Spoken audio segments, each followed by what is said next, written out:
அத்தியாயம் 39. மித்துவால் என்ன செய்தும் கோபத்தை கட்டுப்படுத்ததான் முடியவில்லை. கடைசி வரை நீ எல்லாருக்கும் ஒரு விளையாட்டு பொம்மை தான் மித்து என்றவளின் கோபத்தில் காய்கறிகள் தெரித்து கொண்டிருந்தது. இதையெல்லாம் ஜன்னல் வழி பார்த்து கொண்டிருந்த மாறனும் விசாவும் எச்சில் விழுங்கி கொண்டார்கள். டே பங்காளி, போய் பேசுடா என விசா மாறனை பிடித்து தள்ளினான். ஐயோ அண்ணன், பேசாம இரு. அக்கா கோவமா இருக்கும்போது கொஞ்சம் அப்படியே விட்டுடணும், இல்லைன்னா அவ்வளோதான். அதுவும் இன்னைக்கு பயங்கர கோபத்துல வேற இருக்கு, அதனால நான் போக மாட்டேன் என்று அவன் அந்த இடத்தை விட்டு நகரவே மாட்டேன் என உறுதியாக நின்றான். அட பங்காளி, அதெல்லாம் அப்போ, இப்போ அப்படி கோவப்பட மாட்டா. நீ போய் பேசு போ. என்னதான் இருந்தாலும் நம்ம தான் சமாதானம் செய்யணும் என ஏதோ பெரிய சமாதான சிகாமணி போல கருத்தை அள்ளி தெளித்தான். அப்ப நீயும் வா என மாறன் விசா கையை பிடித்து இழுத்தான். அச்சா, நான்லாம் வரக்கூடாது, நீ போடா என்ற போது மாறனோ அவனை பிடித்து தரதரவென இழுத்து கொண்டு உள்ளே சென்றான்.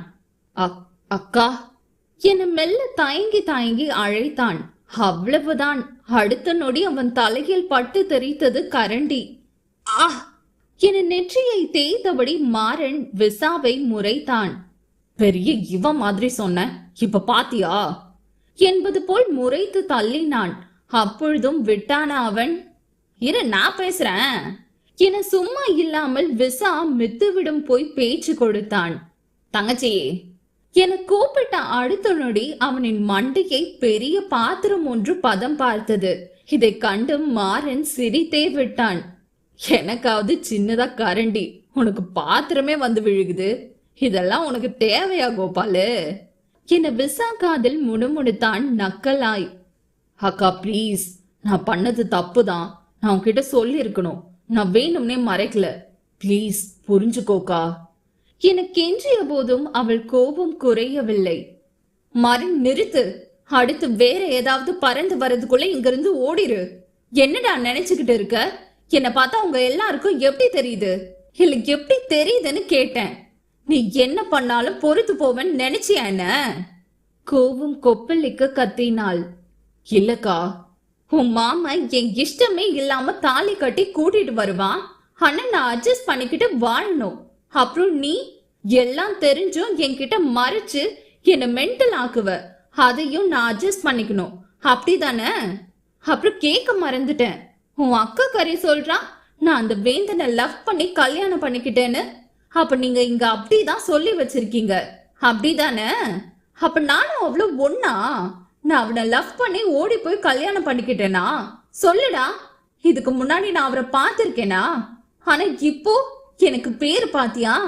எதுக்கு தானே நீங்க ஆசைப்பட்டீங்க? அது இப்போ நடந்துருச்சா? என்ன அசிங்கப்படுத்துறீங்க. இப்ப எல்லாரும் சந்தோஷமா இருங்க, ஆனா நான் மட்டும் பிடிக்காத வாழ்க்கையை ஏத்துக்கிட்டு வாழணும், அப்படிதானே என்று கோபத்தில் வாய்க்கு வந்தபடி கத்தினாள். இவ்வளவு நேரம் திரும்பி நின்று பேசிக் கொண்டிருந்தவள் கடைசி வார்த்தையில் சொல்லுடா, சகிச்சுக்கிட்டு வாழணுமா என கரண்டியை ஒற்றை கையில் பிடித்தபடி திரும்பினாள். திரும்பி நின்றவளுக்கு இவ்வளவு நேரம் இருந்த கோபம் முற்றிலும் மறைந்து போனது. முன்னர் இருந்தவனின் தீர்க்கமான பார்வையில் இவ்வளவு நேரமும் அவள் பேசிய அனைத்தையும் கையை கட்டியபடி கேட்டுக்கொண்டிருந்தான் வேந்தன். அவன் முகத்தில் இருந்த விரக்தி புன்னகை கண்டு அவள் கையில் இருந்த கரண்டி அவளையும் அறியாமல் கீழே விழுந்து நங்கென்று ஓசை எழுப்பியது. அவள் ஏதோ கோபத்தில் தான் பேசிவிட்டாள். அவள் சத்தியமாக தெரிந்து பேசவில்லை, கோபத்தில் தான் பேசிவிட்டாள். மாறன் தான் நின்று கொண்டிருப்பான் என்று எண்ணி அவளுக்கு தெரியாதல்லவா? அவள் திட்ட தொடங்கியதும் அவன் எஸ் ஆகிவிட்டான் என்று. ஆனால் அங்கு வேந்தனை அவள் துளியும் எதிர்பார்க்கவில்லை என்பதை அவளின் முகமே பிரதிபலித்தது. அதுவும் அவனின் அந்த புன்னகை அவளை கொல்லாமல் கொன்னது. அவனின் அந்த பார்வைதான் இன்னும் அவளை வதைத்தது. அப்ப என்கிட்ட சிரிச்சு பேசினது கூட விருப்பம் இல்லாம தானா கண்மணி என்று கேள்வி அம்பினை தொடுத்தான். பாவம், என்ன பதில் சொல்வாள் பேதை? கோபத்தில் வெளிவரும் வார்த்தைகள் 100 நல்ல பாம்பின் விஷத்தை விட கொடியது என்று தெரியாமலா சொன்னார்கள் பெரியவர்கள்? வேந்தன் மெல்ல பெண் அவளை நெருங்கினான். இங்கு அவளுக்கு இதயம் வழக்கத்தை விட பன்மடங்கு துடித்தது. அவள் அருகில் சென்றவன் அவளை விட்டு சற்று தொலைவிலேயே நின்று கொள்ள அவன் நெருங்கி வருவான் என்று எண்ணி அவளுக்கு தான் ஏதோ போல் இருந்தது. இதுல சீம்பால் இருக்குங்க கண்மணி, செல்வி அத்தை கிட்ட கொடுங்க, காய்ச்சி கொடுப்பாங்க. அவ்வளவுதான் அவனின் வார்த்தை. அத்துடன் அங்கிருந்து விலகி சென்று விட்டான். அவனை கூப்பிடு, அவன்கிட்ட பேசு, தெரியாம பேசுறேன்னு சொல்லுடி, மன்னிப்பு கேளுடி என்று அவளின் மூளையும் இதயமும் உத்தரவு போட்டது. ஆனால் அவளின் உடம்புதான் ஒத்துழைப்பு தரவில்லை. வாய் வரை வார்த்தை வந்தாலும் அவன் முன் பேச தைரியம் வரவில்லை. இப்படி அவர் முன்னாலேயே பேசிட்டியே, அவருக்கு எவ்வளவு கஷ்டமா இருக்கும். முதல்ல இந்த கோவத்தை கட்டுப்படுத்துடி என்றவளுக்கு என்ன செய்வது என்றே புரியவில்லை. ஏன் கண்மணி, ஏன் இப்படி பேசுனீங்க என்று அவன் ஒரு வார்த்தை, ஒரே ஒரு வார்த்தை அவன் கேட்டு இருக்க கூடாதா? ஏன் இந்த மௌனம்? இந்த மௌனம் தான், அந்த புன்னகைதான் வேந்தன் என்னை கொல்லாம கொள்ளுது. இதுதான் என்னை வீழ்த்தும் உங்களின் ஆயுதமா என்று இவள் தலையை பிடித்து கொண்டு பைத்தியம் போல் புலம்பினாள். கண்ண, என்னடா ஆச்சு என்று செல்வியின் வார்த்தையில் அடுத்த நொடி தாமதிக்காமல் அவரை அணைத்து கொண்டாள் பெண்ணவள். செல்விமா, தப்பு பண்ணிட்டேன், பெரிய தப்பு பண்ணிட்டேன் என்று நடந்த அனைத்தையும் கூறியவளுக்கு கண்கள் கலங்கியது. மித்து கண்ணு, இங்க பாரு, அழுகாத கண்ணு, அம்மா சொல்றேன், இங்க பாரு, நீ பண்ணது தப்புதான். ஆனா நீ ஏதோ கோவத்துல பேசிட்ட, அம்பிட்டுதான். இப்பவும் ஒன்னும் கெட்டு போகல. போய் தம்பி கிட்ட மனசு விட்டு பேசு என்றார் புத்திமதி சொல்லி. நான் அவர் என் மேல கோவமா இருப்பாராமா, என்ன மன்னிப்பாரா என்றவளுக்கு பயம். ஒருவேளை உங்களுக்கு இந்த வாழ்க்கை பிடிக்கலன்னா போயிடுங்கன்னு சொல்லிடுவாரோ? கொஞ்சம் பதட்டத்துடன் கேட்டாள். அப்போ உனக்கு அவரை பிடிச்சிருக்கா? அவர் கூட தான் இருக்கணும்னு நினைக்கிறியா என் அவள் மனதை எழுப்பும் கேள்விக்கு அவளிடம் பதில் இல்லை. எதுவாக இருந்தாலும் சரி, அவரிடம் பேசி பார்த்து விட வேண்டும் என்று மெல்ல அவள் மணாளனை தேடி சென்றவளுக்கு வீட்டின் பின் இருந்த மரத்தடி மேசையில் அவன் அமர்ந்திருப்பது தெரிய வந்தது. என்னங்க என்று தைரியத்தை வர வைத்து கொண்டு அவன் அருகில் சென்றவள் மெல்ல அழைத்தாள். அடேங்கப்பா, மரியாதெல்லாம் பலமா இருக்கு. அத்தியாயம் 40. வேந்தன் கண்களை மூடியபடி அந்த கல்மேடையில் தலை சாய்த்து படுத்திருந்தான். அவன் அருகில் சென்றவளோ கையை பிசைந்தபடி நின்றாள். எப்படியாவது பேசிவிட வேண்டும் என எண்ணி இவ்வளவு தூரம் வந்தவளுக்கு அந்த 2 அடி தூரம் என்னவோ போல் இருந்தது. என்னங்க என அழைத்தாள் மெல்ல. அவள் அழைத்தது அவளுக்கே கேட்டிருந்தால் அது அதிசயமே.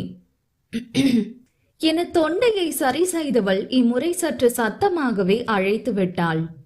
என்னங்க? வாங்க கண்மணி என்று அவளை நோக்கி அவன் புன்னகை செய்ய அந்த புன்னகை இன்னும் அவளை குற்ற உணர்ச்சியில் தாக்கியது. என்ன கண்மணி, என்ன விஷயம்? உட்காருங்க என அவன் சற்று தள்ளி அமர்ந்து அவளுக்கு இடம் விட்டான். அது வந்து நான் உங்ககிட்ட கொஞ்சம் என்று திக்கி திணறி அவள் மனதில் உள்ளதை கூற முற்பட்டாள். ஆனால் வார்த்தை தான் வர மறுத்தது. அவனின் வதனம் கண்டு சேலை தளவை ஒன்றை விரலால் சுற்றி ஒரு வழி ஆக்கி கொண்டிருந்தாள். என்ன கண்மணி, ஏன் இவ்வளவு பதட்டம்?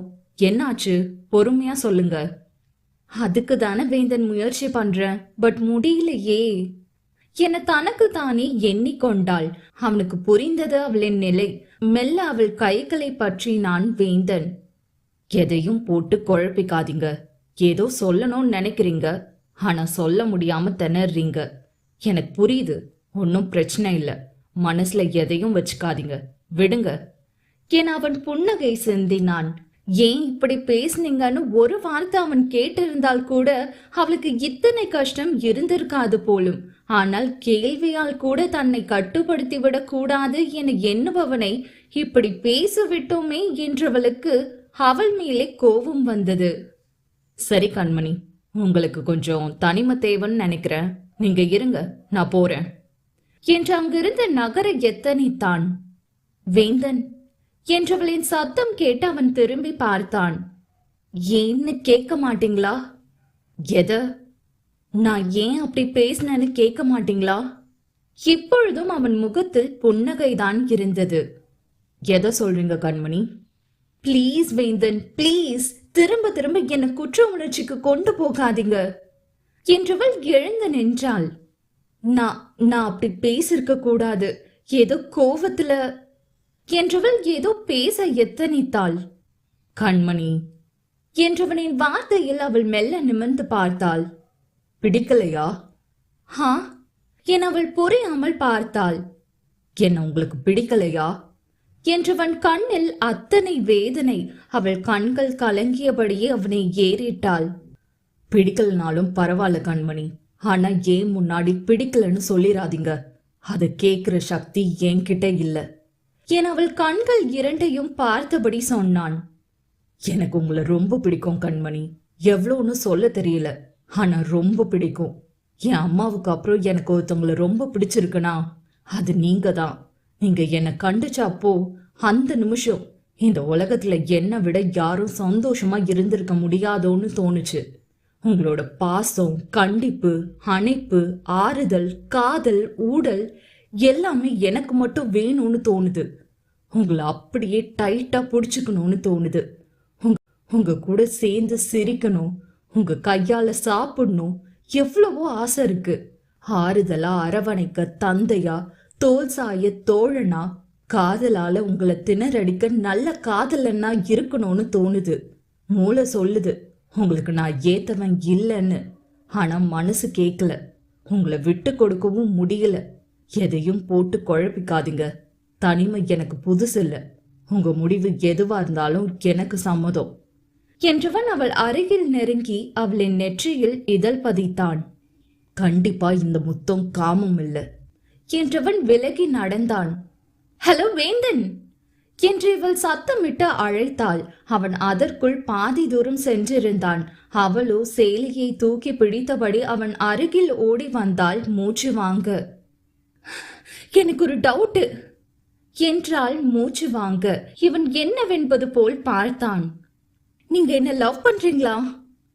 அவன் கண்களை பார்த்தபடி கேட்டாள். அவனுக்கு தான் சிரிப்பு வந்து விட்டது. அடி பாவி, மனுஷன் இம்புட்டு நேரம் கஷ்டப்பட்டு பேசினா இவ ஒரே வார்த்தையில அசிங்கப்படுத்திட்டா என அவளையே குறுகுருவென பார்த்தான். எதுவும் சொல்லாமல் குறும்பு மின்னும் பார்வையால் அவன் விழிகள் அவளை துளையிட்டது. அப்படி பார்த்தா என்ன அர்த்தம்? பதில் சொல்லுங்க. லவ் பண்றேன்னு சொன்னா என்ன பண்ணுவீங்க கண்மணி? இதழில் புன்னகை மின்ன கேட்டான். அது வந்து நான் என் அவள் திணறினாள். ஆனால் அவனும் நான் லவ் எல்லாம் பண்ணல கண்மணி, ஏதோ கல்யாணம் ஆயிடுச்சு, வேற வழி இல்லை, சேர்ந்துதான் வாழ்ந்தாகணும், அதனாலதான் கண்மணி அப்படி பேசினேன். நீங்க ஒன்னும் குழப்பிக்காதீங்க என சிரிப்பை அடக்கியபடி பேசியவன் அங்கிருந்து சென்றுவிட இவள் தான் அவனையே பார்த்தபடி நின்றாள். லவ் பண்ணலையா? அப்ப எதுக்கு இவ்ளோ லென்த்தியா டயலாக் எல்லாம் பேசினா? என்ன குழப்பிட்டு போறான்? அப்ப என்ன பிடிக்கலையோ என்றவளுக்கு எங்க இருந்துதான் அவ்வளவு கோபம் வந்ததோ தெரியவில்லை. மூக்கு சிவக்க போகும் அவனை கையை கட்டியபடி பார்த்து கொண்டு நின்றாள். தாலி கட்டினதுக்காக வாழ்றேன்னு சொல்றான். அப்ப என்ன பார்த்தா எப்படி தெரியுது அவனுக்கு? போடா போ, உன் வாயாலேயே என்ன லவ் பண்றேன்னு சொல்ல வைக்கிறேன். பாவம்னு சாரி கேட்க வந்தா ரொம்ப தான் பண்றான் என்றவள் நகத்தை கடித்தபடி அங்கே குறுக்கும் மறுக்குமாக நடந்தாள். விசாவும் மாறனும் தான் அவளை வினோதமாக பார்த்து கொண்டு நின்றனர். பங்காளி, மித்துவுக்கு என்னமோ ஆயிடுச்சு போலடா என இருவரும் அவளை வினோதமாக பார்த்தனர். அப்பொழுது அந்த பக்கம் செல்லும் வேந்தனை பிடித்து கொண்டனர் இருவரும். மாம்ஸ், அக்காக்கு என்னாச்சு? ஏன் குட்டி போட்ட பூனை மாதிரி அங்கேயே சுத்திக்கிட்டு இருக்கு என இருவரும் அவனை கேள்வியாய் கேட்க, என்ன பேசுனீங்க? ஏதோ சண்டையா என அவனை விடவில்லை. ஒண்ணுமில்ல, சும்மா லவ் பத்தி தான் பேசணும், வேற ஒண்ணுமில்ல என சிரித்தபடி சொன்னான். ஓ, லவ் பத்தியா என்று நார்மலாக சொன்னவர்கள் பின்னர் தான் ஷாக் ஆகி வாயை பிளந்தார்கள். என்னத லவ் பத்தியா? என்ன சொல்றீங்க? அதுக்கு அவ என்ன சொன்னா என இருவரும் ஆர்வமாக பார்த்தனர். அதுவா, அது அவங்க கிட்டே போய் கேளுங்க என அவன் அவர்களை கோர்த்து விட்டு சென்றான். எனக்கு வேலை இருக்கு என எஸ் ஆகிவிட்டான். அட வா பங்காளி என இருவரும் மித்துவை நோக்கி சென்றார்கள். மித்து என கோரஸாக அழைத்தனர். ஏற்கனவே கடுப்பில் இருந்தவள் அவர்களின் அழைப்பில் பல்லை கடித்தபடி திரும்பினாள். என்ன? இல்ல, மாமா சொன்னாரு ஏதோ லவ் பத்தி பேசுனீங்களாம், ஏதோ ஹாப்பி நியூஸா என அதையும் சிரித்தபடியே கோரஸாக கேட்டனர். அவ்வளவுதான். பொறுமை முற்றிலும் பறந்தது அவளுக்கு. ஏண்டா, நானே கடுப்புல இருக்கேன், என்ன வேணும்னே வந்து வெறுப்பு ஏத்துறீங்களா என அருகில் இருந்து குச்சியை எடுத்து சாத்து சாத்து என்று அடி பின்னி விட்டாள் அவர்களை. ஐயோ, அவன் சிரிப்பு கண்ட்ரோல் பண்ணி சொல்லும் போதே இதுல ஏதோ சதி இருக்குன்னு நினைச்சேன். இப்படி பத்திரகாளி கிட்ட கோத்து விட்டு போயிட்டானே என அவிழ்ந்து விழுந்து லுங்கியை கையில் எடுத்தபடி விசா ஒரு பக்கமும் மாறன் ஒரு பக்கமும் தெரித்து ஓட, இதையெல்லாம் பார்த்து கொண்டு நின்ற செல்வியோ சிரித்து கொண்டார். இப்பதான் இந்த வீடு வீடு மாதிரி இருக்கு லக்ஷ்மிமா, இப்படியே என்னைக்கும் இருக்கணும் என வேண்டிக் கொண்டார். அத்தியாயம் 41. வசு வழக்கம் போல் மாடு மேய்க்கிறேன் என்ற பெயரில் மாட்டினை ஓட்டி கொண்டு சென்றாள். இவள என்ன பண்றது, எப்படி இந்த ஊரை விட்டு ஓட வைக்கிறதுன்னு ஒன்னும் புரியலையே என்ற சிந்தனையிலே இருந்தவள் அரை மணி நேரமாய் அவள் பின்னே ஹாரன் அடித்து கொண்டு நிற்கும் வண்டியை கவனிக்கவில்லை. அந்த காரின் டிரைவர் சீட்டில் இருந்தவனும் ஹாரன் அடித்து கொண்டிருந்தார். பொறுமை இழந்தவளோ கோபமுடன் அந்த வண்டியை நோக்கி சென்றாள். காரில் இருந்தவனும் ஸ்டியரிங்கை பிடித்தபடி அவளை தான் பார்த்து கொண்டு நின்றான். அவள் சிறிதும் யோசிக்கவில்லை. யோ, என்னையா பிரச்சனை இப்போ உனக்கு? எதுக்கு சும்மா 9 ஹார்ன் அடிச்சுக்கிட்டே இருக்க என்று கொஞ்சம் கூட மரியாதை இல்லாமல் கண்ட மீனிக்கு திட்டினாள். காரில் இருந்தவனோ கொஞ்சம் அதிர்ச்சியுடன் தான் அவளை பார்த்து கொண்டிருந்தான். யோ, உன்னதான் கேக்குறேன் என்று இவள் கண்ணாடியை தட்ட அவன் மெல்ல கார் கண்ணாடியை இறக்கினான். அவன் அவளை கூர்ந்து பார்த்தான். பாவாடை தாவணியும் அதற்கு மேல் ஒரு முக்கால் கை சட்டையும் அணிந்திருந்தாள். 3 கோட்டிங் மேக்கப் போட்ட பெண்களையே பார்த்து வளர்ந்தவனுக்கு ஏனோ அவளின் வாராத தலையும் நெற்றியில் இருந்த ஒற்றை பொட்டும் மூக்கில் ஒரு மூக்குத்தி, அவ்வளவுதான். அவனுக்கு வியப்பாக இருந்தது. மேக்கப் இல்லாமலும் பெண்கள் அழகாக இருக்க முடியுமா? இதோ இவன் கண்முன்னே நிற்கிறாளே. இங்க பாருங்க மிஸ் என்று அவன் இழுக்க, ஹா வசு என்றால் தலையை சிலுப்பியபடி. ஹாம் மிஸ் வசு, நீங்க இப்படி நடு ரோட்ல மாடுங்களை வச்சு மறிச்சுக்கிட்டு நின்னா வண்டி எப்படி போகும் சொல்லுங்க? நானும் ரொம்ப நேரமா ஹார்ன் அடிக்கிறேன், பட் நீங்க தான் எந்த ரெஸ்பான்ஸும் பண்ணல. யோ வெள்ளரி மண்டை, அதுதான் பாக்குறல, இந்த பக்கம் வேற வழி இருக்கா? பொறுமையாதான் போக முடியும், ஓ இஷ்டத்துக்கெல்லாம் போக முடியாது. என்ன புரியுதா? சும்மா சும்மா ஹார்ன் அடிச்சேன்னு வை, அவன கண்ணாடிய சில்லு சில்லா நொறுக்கிடுவேன் என மிரட்டினாள். அப்படி பொறுக்க முடியலன்னு வை, அப்படியே ரிவர்ஸ்ல போனா ஒரு 1/2 கிலோமீட்டர்ல இன்னொரு பாதை வரும், அதுல போ. அப்படி இல்லைன்னா நான் பொறுமையாதான் போவேன், அதுக்கப்புறம் போ என வேண்டுமென்றே ஆடு மாடுகளை பொறுமையாக ஓட்டி சென்றாள். அவள் வேண்டுமென்றேதான் அப்படி செய்கிறாள் என்றது அவனுக்கும் தெரிந்தது. திமிரு பிடிச்சவ என முணங்கிக் கொண்டான். இரவு உணவை சமைத்து முடித்தவள் வேந்தனுக்காக காத்திருந்தாள். மாறனும் விசாவும் சாப்பிட்டு முடித்து உறங்க சென்று விட்டனர். செல்வி எவ்வளவோ சொல்லியும் அவள் கேட்கவில்லை. இல்லம்மா, நான் அவர் வந்ததும் சாப்பிடுறேன், நீங்க சாப்பிட்டு போங்குமா என அவரை அனுப்பி வைத்தவள் வேந்தனுக்காக காத்திருந்து அப்படியே உறங்கியும் விட்டாள்.